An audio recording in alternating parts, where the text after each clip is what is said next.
Hi മക്കളെ, +2 result വന്നു. നിങ്ങളുടെ എല്ലാവരുടെ സംശയം സേ എക്സാമും ഇംപ്രൂവ്മെന്റ് എക്സാമിനെ കുറിച്ചായിരിക്കും. ഈ വീഡിയോയിൽ അതൊക്കെ പറഞ്ഞുതരാം.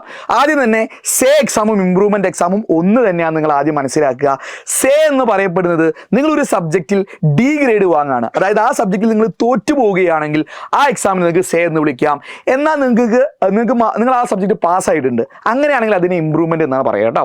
ഇനി മറ്റൊരു കാര്യം എന്ന് പറഞ്ഞു കഴിഞ്ഞാൽ ഇംപ്രൂവ്മെന്റ് എക്സാം +1 3 സബ്ജക്ട്സ് പറ്റുമെങ്കിൽ ഇവിടെ അതില്ല.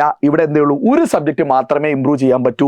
ഇനി സേ എക്സാം ആണെങ്കിൽ എത്ര എണ്ണം ലിമിറ്റ് ഇല്ല. നിങ്ങൾക്ക് എത്ര സബ്ജക്റ്റ് നഷ്ടപ്പെട്ടോ അത്രയും സബ്ജക്ട്സ് നിങ്ങൾക്ക് എന്ത് ചെയ്യാൻ പറ്റും, നിങ്ങൾക്ക് സേ എക്സാംസ് എഴുതാൻ പറ്റും.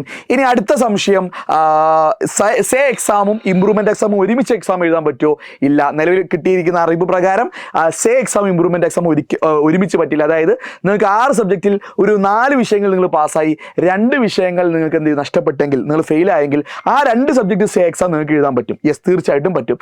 എന്നാൽ അതിൻ്റെ കൂടെ നിങ്ങൾക്ക് ഈ 4 സബ്ജക്റ്റിൽ ഏതെങ്കിലും ഒന്ന് ഇംപ്രൂവ് ചെയ്യാൻ പറ്റുമോ എന്ന് ചോദിച്ചു കഴിഞ്ഞാൽ നിലവിൽ പറ്റില്ല എന്നാണ് എനിക്ക് മനസ്സിലാകുന്നത്. ഇനി എന്തെങ്കിലും തിരുത്തുണ്ടെങ്കിൽ ഞാൻ അപ്ഡേറ്റ് ചെയ്യുന്നതായിരിക്കും. അപ്പോൾ കൂടുതൽ അപ്ഡേറ്റ്സിന് വേണ്ടി ചാനൽ നിങ്ങൾ ഫോളോ ചെയ്യുക. ഫ്രണ്ട്സിന് എല്ലാവർക്കും ഈ വീഡിയോ ഷെയർ ചെയ്ത് കൊടുക്കുക.